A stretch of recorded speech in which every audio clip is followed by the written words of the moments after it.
मित्रांनो, महानगरपालिकेचा बांधकाम विभाग किती उत्तम दर्जाचं काम करू शकतो किंवा करतात याचा एक नमुना, पुरावा आणि एक प्रूफ म्हणून मी तुम्हाला एक व्हिडिओ दाखवतोय की सगळं तुम्ही बांधकाम बघा, म्हणजे याचा दर्जा आणि याची गॅरंटी जर बघितली ना तर नशीब ते बांधताच पडलेलं नाही.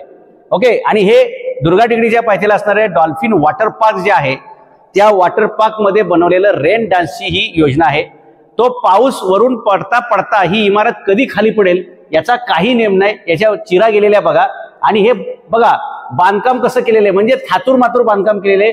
उद्या आता हे उन्हाळ्याचे दिवस आहेत, लोक आपलं चला पालिकेचं आहे चांगलं छान दिसतंय म्हणून आतमध्ये आले आणि इथे जर रेन डान्स करायच्या नादामध्ये थांबले आणि इथे जर ही वरून बिल्डिंग पडली, 5-25 लोकांचा जर जीव गेला तर याला जबाबदार कोण? आणि पालिकेचे जे अधिकारी एसी मध्ये बसून तिथं जे काही चिंब भिजतायत त्यांनी इथला विचार करावा की इथं जे पावसामध्ये भिजायला येणार येतं रेन डान्स करायला, त्यांच्या अंगावर जर ही बिल्डिंग पडली तर याच्याबद्दल सदोष मनुष्यवधाचा गुन्हा कोणावरती दाखल केला गेला पाहिजे. आणि या दुरावस्थेला जबाबदार कोण? इथल्या फळ्या बघा, म्हणजे याची दरवर्षी बिलं काढली असणार आहेत, हे दरवर्षी रिपेअर झाला असणार आहे.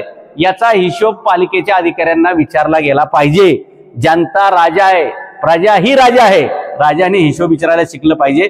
या बघा या फळ्यांची अवस्था, म्हणजे एकदाच त्या घेतल्यात आणि दरवर्षी बिलं काढलेली दिसत आहेत. नागरिकांना जागे व्हा, अशी बरीच ठिकाणी दरवर्षी बिलं काढली जातात, काम एकदाच केलेलं असते.